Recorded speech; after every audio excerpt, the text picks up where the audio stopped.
मेरे हस्बैंड की वफ़ात हुई थी 1964 में। उस वक़्त मेरे 3 बच्चे थे।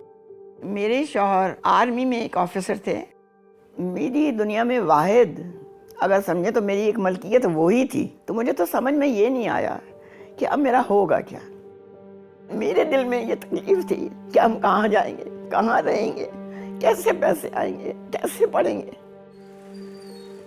मेरे हस्बैंड की प्रॉपर्टी है जॉइंट। मैंने उसके लिए मांगा, मुझे नहीं दिया गया, मगर शुक्र अल्हम्दुलिल्लाह मेरे माँ बाप जिंदा थे, मैं उनके पास थी। तो ये मुकदमे का एक रास्ता नज़र आया। मेरे वालिद ने जब शुरू किया मैं उसके पीछे लग गई, और ईमानदारी का रास्ता था, सच्चाई का रास्ता था। मुझे नहीं पता था कि मुझे कितने जुल्म से गुजरना पड़ेगा। 1970 में मैंने अपने मरहूम शौहर की विरासत का मैंने मुकदमा लाहौर के सिविल कोर्ट्स में दायर कर दिया। मेरे ओपोनेंट्स जो हैं, जो कि मेरे देवर जेठ थे, उनकी बहुत बड़ी ह्यूज प्रॉपर्टी है जो इस वक्त walled city of Lahore Taksali gate कहलाती है, जिसका एरिया 14 कनाल 10 मरले है। ये एक पीस में जिसमें एक हवेली हमीद मंजिल के नाम से है, जिसमें हम सब की रिहाइश थी। अदालतों में शायद ही कभी कोई औरत देखी हो। सिविल कोर्ट के तो शुरू में कई साल मैंने बहुत चक्कर लगाए। उम्र के साथ साथ घुटने भी जवाब दे जाते हैं। कोई जुडिशरी की समझ रखता हो तो उसको समझ में आ जाएगी कि किस कदर तगोदौ और कितनी पेचीदगियाँ और कितनी मुश्किलात का सामना मैंने किया होगा। दिन रातें किस तरह सर्फ हुई। रातों को बैठ के कागज काले करने, फाइलें बनानी। क्या मैं स्कूल की पढ़ाई करता या मैं वालदा को सपोर्ट करके कोर्ट जाता। दफ्तरों में अगर आप जाएंगे, वहाँ आपको किसी और तरीके से वो ट्रीट करेंगे, वो उसके लिए आप तैयार नहीं हैं। शिकरों की तरह नजरें पड़ती हैं इनकी औरतों के ऊपर। इस एनवायरनमेंट में औरत के लड़ने की बस ही नहीं है। फिर आहिस्ता आहिस्ता अदालतों में जाना छोड़ दिया मैंने। अब मैं नहीं जाती हूँ। जब तारीख जिस दिन होती है, मैं उस दिन फ़ोन के ऊपर रिपोर्ट ले लेती हूँ।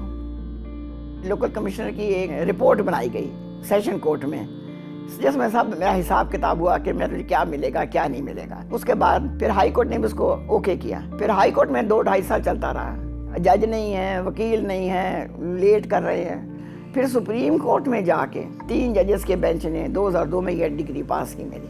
वो फैसला ये था कि चूँकि ये प्रॉपर्टी बहुत बड़ी है, ये एक आदमी नहीं खरीद सकता और ये पार्टीशन नहीं हो सकती है, so it has to be auction. जो कोई ऑक्शन में खरीदेगा उसको इमीडिएटली उसका पोजेशन दिया जाएगा। So I was very happy there and I never thought कि ऑक्शन नहीं हो सकेगी। अब जिस आदमी का नजरिया ही यह है कि हम इसको 1-1 इंच 1-1 मिलीमीटर बेचते जाएंगे, वो ऑक्शन होने ही नहीं देते। सुप्रीम कोर्ट की जजमेंट की वजह से ही तो आज मेरी प्रॉपर्टी इंटैक्ट है, मगर उस इंटैक्ट को मैं क्या करूँगी अगर मुझे कुछ मिले ही ना तो।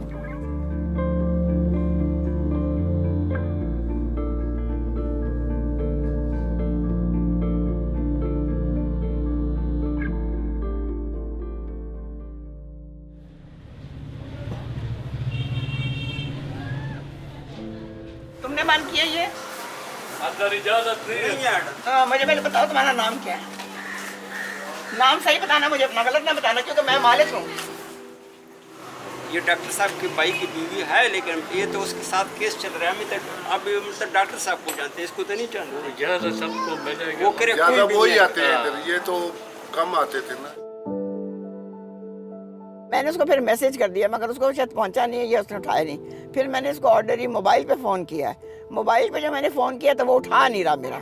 मुझे उन्होंने खुद लिख के दिया हुआ है कि मेरा पोजेशन है वहाँ अंदर और मुझे विजिट कराएं कि इसको बेचें। कि आपको किसने अथॉरिटी है और नईम के पास कैसी अथॉरिटी है कि वो किसको रोक सकता है यहाँ पे। He can not stop us.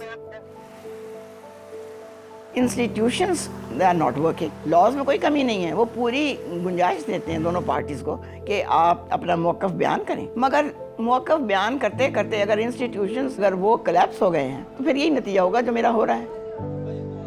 Justice delayed is justice denied. इंसाफ का एक टाइम है। 5 साल से मैं 62 साल का हो गया।